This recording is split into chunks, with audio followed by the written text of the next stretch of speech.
أعمالنا من يهد الله فلا مضل له ومن يضلل فلا هادي له وأشهد أن لا إله إلا الله وحده لا شريك له وأشهد أن محمدا عبده ورسوله أرسله بالهدى ودين الحق ليظهره على الدين كله ولو كره المشركون اللهم صل على محمد وعلى آل محمد كما صليت على إبراهيم وعلى آل إبراهيم إنك حميد مجيد اللهم بارك على محمد وعلى آل محمد كما باركت على إبراهيم وعلى آل إبراهيم إنك حميد مجيد أما بعد فإن خير الحديث كتاب الله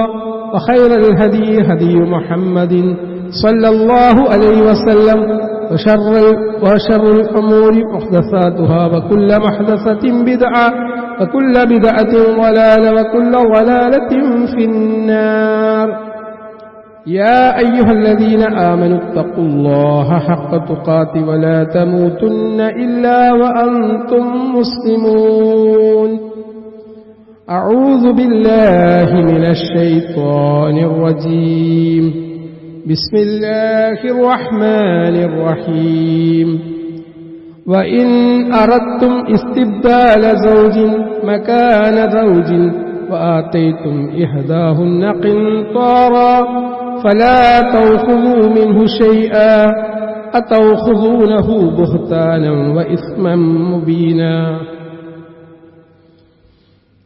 സ്നേഹം നിറഞ്ഞ സത്യവിശ്വാസികളെ, ജീവിതത്തിൻ്റെ എല്ലാ മേഖലകളിലും അള്ളാഹുവിൻ്റെ വിധിവിലക്കുകൾ കഴിവിൻ്റെ പരമാവധി സൂക്ഷിച്ച് ജീവിക്കണമെന്ന് എന്നോടും നിങ്ങളോടും ഉണർത്തുന്നു, വസിയത്ത് ചെയ്യുന്നു. അല്ലാഹു സുബ്ഹാനഹു വ തആല നമുക്ക് ഓരോരുത്തർക്കും അതിനുള്ള തൗഫീക്ക് പ്രദാനം ചെയ്യുമാറാവട്ടെ. സഹോദരങ്ങളെ, ഇസ്ലാം ഏറ്റവും കൂടുതൽ പ്രാധാന്യത്തോടുകൂടി കണ്ട ഒരു വിഷയമാണ് വിവാഹം എന്നുള്ളത്. ആ വിവാഹത്തെ സംബന്ധിച്ച് പരാമർശിച്ച ഇടത്തിൽ നമുക്ക് കാണാൻ പറ്റും മീസാഖൻ ഗലീള, ബലിഷ്ഠമായ കരാർ. ബലിഷ്ഠമായ കരാർ എന്ന് വിവാഹത്തെ വിശേഷിപ്പിക്കാൻ ഒരുപാട് കാരണങ്ങളുണ്ട്. അതിൽ ഒന്നാമത്തെ കാരണം, ആണും പെണ്ണും ഇണയും തുണയുമായി ജീവിക്കാൻ വേണ്ടി ബലിഷ്ഠമായ കരാർ ഉണ്ടാക്കുന്നത് അള്ളാഹുവുമായിട്ടുള്ള ഒരു ഉടമ്പടിയാണ്, ഒരു കരാറാണ് വിവാഹം എന്നുള്ളത്. അല്ലാതെ മനുഷ്യർ തമ്മിൽ മാത്രമുള്ള ഒരു കരാറല്ല. അതുകൊണ്ട് അള്ളാഹുവിന്റെ സാന്നിധ്യത്തിൽ അള്ളാഹുവെ സാക്ഷി മുൻനിർത്തിക്കൊണ്ടാണ് വിവാഹ ജീവിതത്തിലേക്ക് ആണും പെണ്ണും ഭാര്യയും ഭർത്താവുമായി പ്രവേശിക്കുന്നത്. അതുകൊണ്ട് അത് ലംഘിക്കുക എന്നുള്ളത്, അതിൽ വീഴ്ച വരുത്തുക എന്നുള്ളത്, തങ്ങളുടെ കടപ്പാടുകൾ പൂർത്തീകരിക്കാതിരിക്കുക എന്നുള്ളത് അള്ളാഹുവോട് നടത്തുന്ന വിശ്വാസവഞ്ചനയാണ്, ലംഘനമാണ്. രണ്ടാമത്തെ സംഗതി, കുടുംബ സംവിധാനത്തിന് ഇസ്ലാം അങ്ങേയറ്റം പവിത്രത കൽപ്പിക്കുന്നുണ്ട്. വിവാഹം എന്ന സംവിധാനത്തിൽ കൂടിയാണ് ഒരു കുടുംബം രൂപീകരിക്കപ്പെടുന്നത്. ഈ കുടുംബം എന്നുള്ളത് ഒരു മനുഷ്യ സമൂഹത്തിന്റെ നിലനിൽപ്പിന്, പുതിയ തലമുറയുടെ ജനനത്തിന് അനിവാര്യമായ ഘടകമാണ്. അതുകൊണ്ട് തന്നെ മീസാഖൻ ഗലീള എന്നുള്ളത് പവിത്രമായ കുടുംബജീവിതത്തിന്റെ തുടക്കമാണ്. മൂന്നാമത്തെ കാര്യം, വിശുദ്ധ ഖുർആൻ സൂറത്ത് റൂമിൽ സൂചിപ്പിച്ചതുപോലെ അള്ളാഹുവിന്റെ വ്യക്തമായ ഒരു ആയത്താണ്, അള്ളാഹുവിന്റെ ഒരു ദൃഷ്ടാന്തമാണ്. ആ ആയത്തിൽ കൂടി രണ്ട് പ്രധാനപ്പെട്ട കാര്യങ്ങളാണ് വൈവാഹിക ജീവിതത്തിൽ ഉണ്ടാവുന്നത്. അതിലൊന്ന് സ്നേഹമാണ്, മറ്റൊന്ന് കാരുണ്യമാണ്. മവദ്ദത്തും റഹ്മത്തും. അള്ളാഹുവാണ് യഥാർത്ഥത്തിൽ ദമ്പതിമാർക്കിടയിൽ മവദ്ദത്ത്, സ്നേഹം എന്നുള്ളത്, പ്രണയം എന്നുള്ളത്, കാരുണ്യം എന്നുള്ളത് വിളക്കിച്ചേർത്തത്.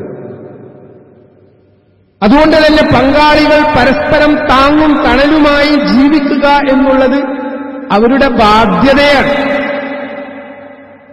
ഒപ്പം നമ്മൾ മനസ്സിലാക്കേണ്ടത് ഭാര്യാഭർത്തൃ ജീവിതത്തിൽ പരസ്പരം നിർവഹിക്കേണ്ട ഉത്തരവാദിത്തങ്ങളുണ്ട്. ആ ഉത്തരവാദിത്തങ്ങൾ ഭാരിച്ച ഉത്തരവാദിത്തങ്ങൾ തന്നെയാണ്. അള്ളാഹുമായി കരാറിൽ ഏർപ്പെടുന്ന പുരുഷൻ തന്റെ ഭാര്യയെ സംരക്ഷിക്കുമെന്ന് അള്ളാഹുവോടാണ് കരാർ നടത്തുന്നത്. ഈ കരാറിൽ കൂടി പുരുഷൻ ഏറ്റെടുക്കുന്ന ഏറ്റവും വലിയ ഉത്തരവാദിത്തം സാമ്പത്തികമായിട്ടുള്ള ഉത്തരവാദിത്തമാണ്. ആ കുടുംബത്തെ സംരക്ഷിക്കാൻ വേണ്ടി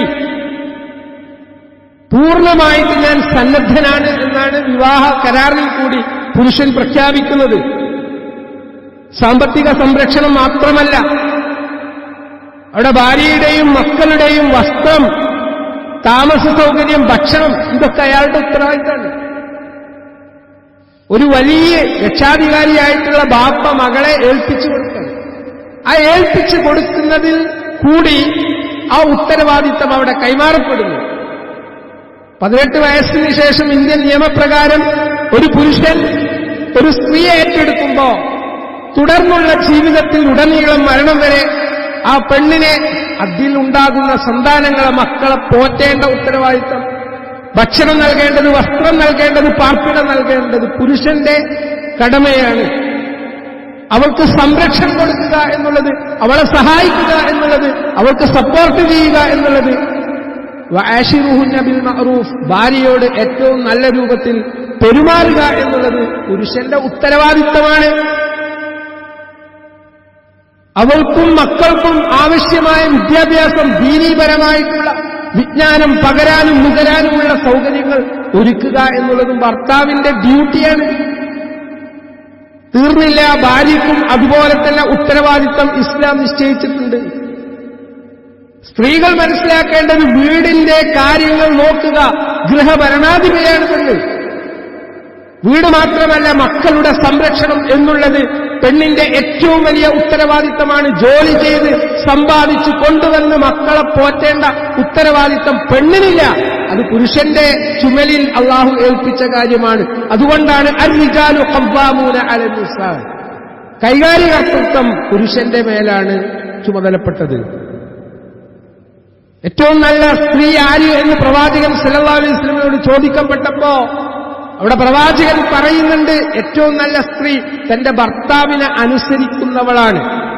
അപ്പൊ ഭർത്താവിനെ അനുസരിക്കുക അള്ളാഹിനെ റസൂലിനെ ധിക്കരിക്കാനല്ല, അള്ളാഹുവേയും റസൂലിനെയും അനുസരിക്കുന്ന രൂപത്തിൽ എന്തെല്ലാം കൽപ്പനകളാണ് ഭർത്താവ് ഭൗതിക ജീവിതത്തിൽ നൽകുന്നത്, അത് അനുസരിക്കാൻ ബാധ്യസ്ഥയാണ് പെണ്ണ്. അതുപോലെ തന്നെ ഭർത്താവിന്റെ സ്വത്ത് സംരക്ഷിക്കുക എന്നുള്ളതും അവളുടെ ചാരിത്രം സംരക്ഷിക്കുക എന്നുള്ളതും അവളുടെ ഉത്തരവാദിത്തമാണ്. ഭർത്താവിന് അല്ലാതെ തന്റെ കിടപ്പറ മറ്റൊരാളുമായി പങ്കുവെക്കാൻ പെണ്ണിന്, ഭാര്യയ്ക്ക് അധികാരമില്ല. കൂടെ തന്നെ മീസാക്കൻ അലിവ എന്ന് പറഞ്ഞാൽ ധാർമ്മികമായ ജീവിതം നയിക്കാനുള്ള കരാറാണ്. അതുവരെ ജീവിതത്തിൽ ബെല്ലും ബ്രേക്കുമില്ലാതെ ജീവിച്ച ഒരു പുരുഷൻ തന്റെ ജീവിതത്തിൽ പങ്കാളി വന്നതോടുകൂടി ധാർമ്മികമായിട്ടുള്ള ഒരു ജീവിതം നയിക്കാൻ അയാൾ ബാധ്യസ്ഥനാണ്. വ്യഭിചാരത്തിൽ നിന്നും സ്വവർഗരതിയിൽ നിന്നും ധാർമ്മികമായിട്ടുള്ള അവിശുദ്ധ ബന്ധങ്ങളിൽ നിന്നും മാറി നിൽക്കാൻ ഭാര്യയ്ക്കും ഭർത്താവിനും ഉത്തരവാദിത്തമുണ്ട്. എന്നാൽ ഇത്തരം സാഹചര്യങ്ങളൊന്നും പരിഗണിക്കാതെ വിവാഹമോചനത്തെ സംബന്ധിച്ച് ചിന്തിക്കുന്ന ആളുകളുണ്ട്. അവിടെ സൂറത്തുൽ നിസാ 21-ാമത്തെ ആയത്ത് നമ്മോട് പറയാണ്, വഇൻ അറദ്തും ഇസ്തിബ്ദാല സൗജിൻ മകാന സൗജിൻ വആതൈതും ഇഹ്ദാഹുന്ന ഖിൻതാറൻ ഫലാ തൗഖുദൂ മിൻഹു ശൈഅൻ അതൗഖുദൂനഹു ബുഹ്താനൻ വഇസ്മൻ മുബീന.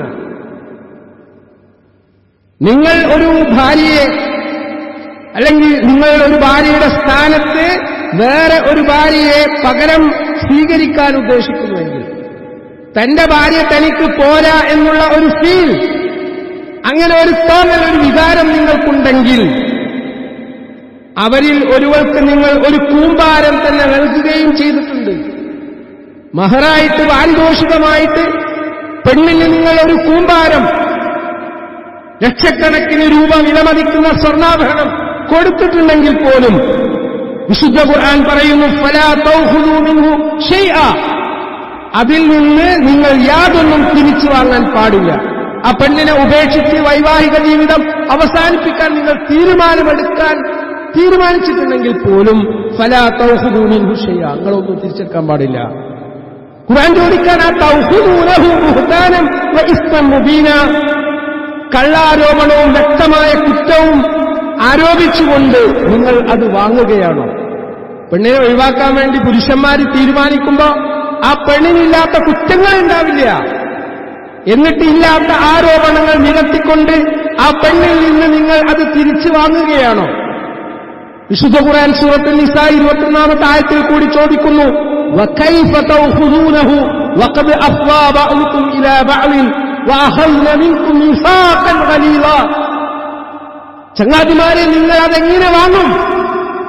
ആ പെണ്ണിന് നിങ്ങൾ കൊടുത്ത മഹർ, പാരിതോഷികങ്ങൾ, സമ്പത്ത് നിങ്ങൾ എങ്ങനെ തിരിച്ചു വാങ്ങും? നിങ്ങളിൽ ചിലർ ചിലരുമായി അന്യോന്യം കൂടിച്ചേരുകയും അവർ നിങ്ങളോട് കനത്ത ഒരു ഉറപ്പ് വാങ്ങുകയും ചെയ്തിട്ടുണ്ട് എന്നിരിക്കെ, അള്ളാഹുവായിട്ട് വ്യക്തമായ ഒരു കരാറിൽ ഏർപ്പെട്ടതിന് ശേഷം, നിങ്ങൾ പരസ്പരം കൂടിച്ചേർന്നതിന് ശേഷം, നിങ്ങൾ അവളുമായി ലൈംഗികമായ ബന്ധത്തിൽ ഏർപ്പെട്ടതിന് ശേഷം ആ പെണ്ണിൽ നിന്ന് നിങ്ങൾ അതെങ്ങനെ തിരിച്ചു വാങ്ങും? സഹോദരന്മാരെ, നമ്മൾ ചിന്തിച്ചു നോക്കൂ. ഇന്ന് വൈവാഹിക ജീവിതത്തിൽ പ്രവേശിച്ച പുരുഷൻ എന്തോ നിസ്സാര കാരണങ്ങൾ കൊണ്ട് പെണ്ണിനെ ഒഴിവാക്കുമ്പോൾ, ലൈംഗികമായിട്ടുള്ള ബന്ധത്തിൽ പോലും പ്രവേശിച്ചതിന് ശേഷം ആ പെണ്ണുമായി എനിക്കിനി ജീവിക്കാൻ പറ്റില്ല എന്ന് പറഞ്ഞിട്ട് അവൾക്ക് കൊടുത്ത മഹർ പോലും തിരിച്ചു വാങ്ങുന്ന ദുരവസ്ഥ ഇന്ന് നമ്മൾ കാണുകയാണ്. വിശുദ്ധ ഖുർആൻ എത്ര വർഷങ്ങൾക്ക് മുമ്പാണ് ഇത്തരത്തിലുള്ള ഒരു അധ്യാപനം നമുക്ക് നൽകിയിരിക്കുന്നത്? ഇവിടെ രക്ഷിതാവ് എന്ന് പറഞ്ഞാൽ ഭാരിച്ച ഒരു ഉത്തരവാദിത്തമാണ്. ഇതാണും പെണ്ണും മനസ്സിലാക്കേണ്ട കാര്യമാണ്. കുല്ലുക്കും റാഇൻ വകുല്ലുക്കും മസ്ഊലുൻ അൻ റഈയതിഹി വൽ അമീറു റാഇൻ വറജുലു റാഇൻ അലാ അഹ്ലി ബൈതിഹി വൽ മർഅതു റാഇയത്തുൻ അലാ ബൈതി സൗജിഹാ വവലദിഹി ഫകുല്ലുക്കും റാഇൻ വകുല്ലുക്കും മസ്ഊലുൻ അൻ റഈയതിഹി. അല്ലാഹുവിന്റെ പ്രവാചകൻ സല്ലല്ലാഹു അലൈഹി വസല്ലം പഠിപ്പിക്കുകയാണ്. ബുഖാരി, മുസ്ലിം സ്വഹീഹായി റിപ്പോർട്ട് ചെയ്ത ഒരു ഹദീസാണ് ഞാനിവിടെ വായിച്ചു കേൾപ്പിച്ചത്. എന്താണ് ഇതിന്റെ ആശയം? അല്ലാഹുവിന്റെ റസൂൽ നമ്മളെ പഠിപ്പിക്കുകയാണ്, നിങ്ങളെല്ലാവരും ഭരണാധികാരികളും അവരവരുടെ ഭരണീയരെ സംബന്ധിച്ച് ചോദ്യം ചെയ്യപ്പെടുന്നവരാണ്. ഓരോ രക്ഷിതാവും, ഓരോ വ്യക്തിയും ഭരണാധികാരികളാണ്. നമ്മൾ ചോദ്യം ചെയ്യപ്പെടുന്നതാണ്. ഒരമീർ, ഒരു മുസ്ലിം ഭരണാധികാരി, ആ ഭരണാധികാരിക്ക് അയാളുടേതായ ഉത്തരവാദിത്തമുണ്ട്. ഓരോ പുരുഷനും അയാളുടെ വീട്ടുകാരിൽ ഭരണം നടത്തേണ്ട ആളാണ്. സ്ത്രീ ഭർതൃഗൃഹത്തിന്റെയും സന്തതികളുടെയും ഭരണാധികാരിയാണ്. പെണ്ണിന് ഉത്തരവാദിത്തമുണ്ട്, ആണിന് ഉത്തരവാദിത്തമുണ്ട്. വീടിന്റെ ചുമതല, ഗാർഹിക ചുമതല പെണ്ണിനാണ്, മക്കളുടെ ചുമതല പെണ്ണിനാണ്. അപ്പോൾ നിങ്ങൾ ഓരോരുത്തരും ഭരണാധികാരികളും അവരവരുടെ പ്രജകളെ സംബന്ധിച്ച് ഉത്തരവാദിത്തമുള്ളവരുമാണ്. രക്ഷിതാവ് എന്ന് പറഞ്ഞ വലിയൊരു ഉത്തരവാദിത്തമാണ്. ചില പുരുഷന്മാർ മനസ്സിലാക്കുന്നത് പെണ്ണ് കെട്ടിയിട്ട് തന്റെ ലൈംഗികമായിട്ടുള്ള പൂർത്തീകരണത്തിനുള്ള ഒരു ആയുധമാണ്, വെപ്പണാണ് പെണ്ണിനെന്ന് മനസ്സിലാക്കി രക്ഷാകർതൃത്വം നിർവഹിക്കാത്ത പുരുഷന്മാരുണ്ട്. സഹോദരന്മാരെ, നമ്മൾ മനസ്സിലാക്കേണ്ടത്, ഒരു ഭാര്യ ജീവിതത്തിൽ വന്നതോടുകൂടി രക്ഷിതാവിന് ഒരുപാട് ഉത്തരവാദിത്തങ്ങളുണ്ട്. തന്റെ ഭാര്യയെ സ്നേഹിക്കുക എന്നുള്ളത്, അവൾക്ക് പിന്തുണ നൽകുക എന്നുള്ളത്, അവളെ സംരക്ഷിക്കുക എന്നുള്ളത് ഭർത്താവിന്റെ ചുമതലയാണ്. മക്കളുണ്ടായിട്ടുണ്ടെങ്കിൽ മക്കൾക്ക് സ്നേഹം നൽകുക എന്നുള്ളത്, അവരെ സംരക്ഷിക്കുക എന്നുള്ളത്, അവർക്ക് ഭക്ഷണം കൊടുക്കുക എന്നുള്ളത് അധ്വാനിച്ച് കൊണ്ടുവരണം. വീട്ടിൽ കുത്തിയിരുന്ന പോരാ. അങ്ങനെ വീട്ടിൽ കുത്തിയിരുന്നിട്ട് ഭാര്യയെ ജോലിക്ക് വിട്ട് അധ്വാനിപ്പിക്കുന്ന പുരുഷന്മാരുണ്ട്. ചെയ്യാൻ പാടില്ല. പുരുഷനാണ് ആ ഭാര്യയ്ക്ക് ചെലവിന് കൊടുക്കേണ്ടത്, മക്കൾക്ക് ചെലവിന് കൊടുക്കേണ്ടത്. പോരാ, ജീവിതത്തിൽ നല്ല മാതൃക കാണിക്കേണ്ടതുണ്ട്. സ്വന്തം ജീവിതം നന്നാക്കുകയും മക്കൾക്കും ഭാര്യയ്ക്കും മാതൃകയായി ജീവിക്കാൻ ഒരു രക്ഷിതാവിന് ഉത്തരവാദിത്തമുണ്ട്.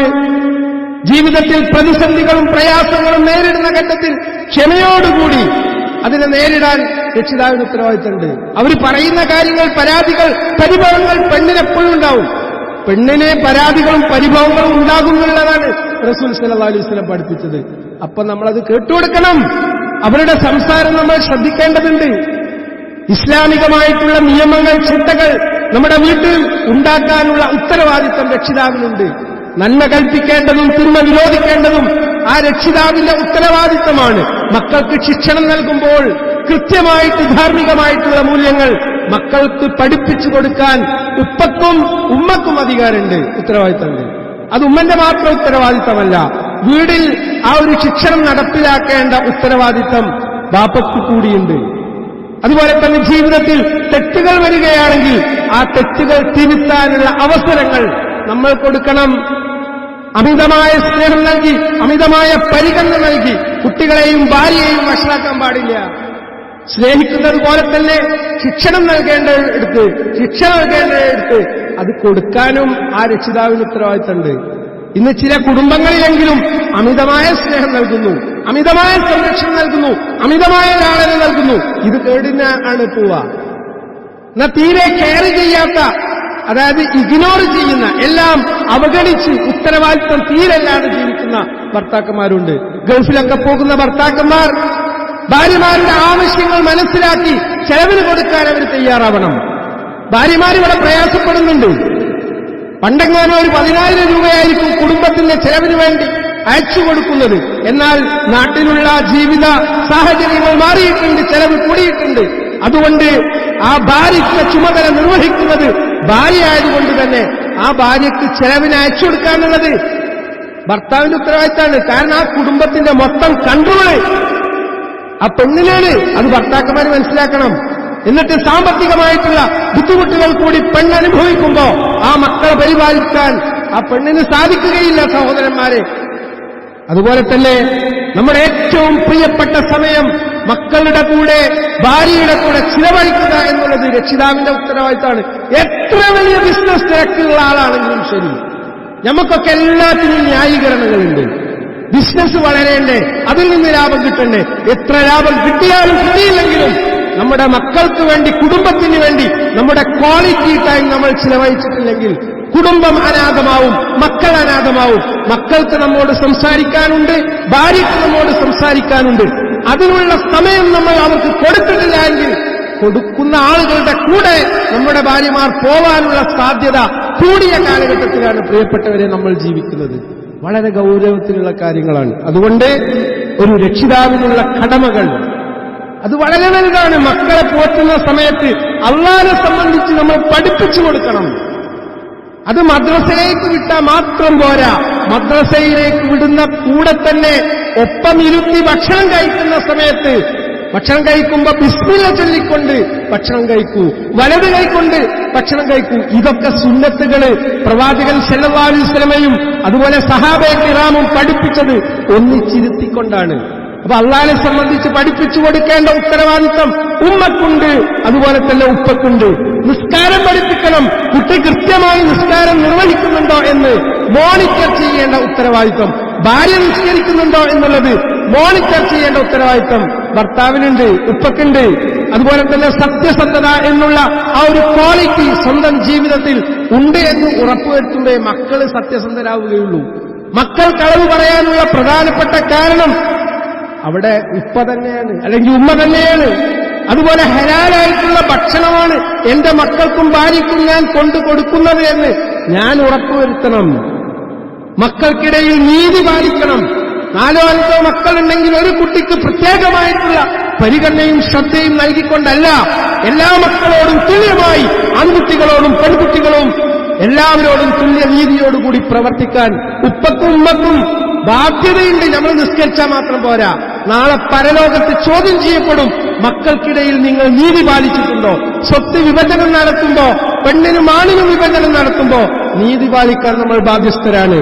അതുപോലെ തന്നെ നമ്മുടെ ജീവിതത്തിൽ ഉണ്ടാവേണ്ട ഏറ്റവും പ്രധാനപ്പെട്ട ക്വാളിറ്റിയാണ് അനുകമ്പ, ദയ എന്നുള്ളത്, കരുണ എന്നുള്ളത്.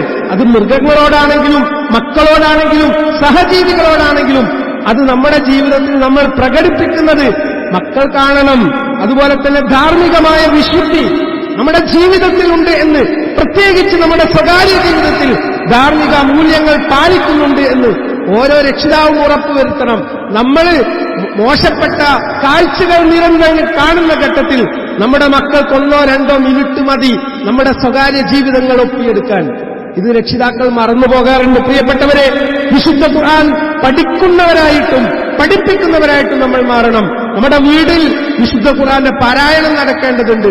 അപ്പോൾ മാത്രമേ വീട്ടിൽ മാറ്റം ഉണ്ടാവുള്ളൂ. സഹോദരന്മാരെ, പ്രാർത്ഥന എന്നുള്ളതൊരായുധമാണ്. അത് നമ്മൾ നിർവഹിക്കുന്നതായിട്ട് മക്കൾ പഠിക്കണം, ഭാര്യ കാണണം. എന്നിട്ട് ജീവിതത്തിൽ എന്ത് പ്രതിസന്ധികൾ വന്നാലും അള്ളാഹു ഇക്കാര്യങ്ങൾ തവക്കുൽ ചെയ്യാനുള്ള ഒരു മാനസികാവസ്ഥ, ഇതൊക്കെ രക്ഷിതാവിന്റെ ബാധ്യതയാണ്. ഈ രൂപത്തിൽ മക്കളെ വളർത്താൻ നമ്മളെല്ലാവരും ശ്രദ്ധിക്കുക. അള്ളാഹു നമ്മെ അനുഗ്രഹിക്കട്ടെ.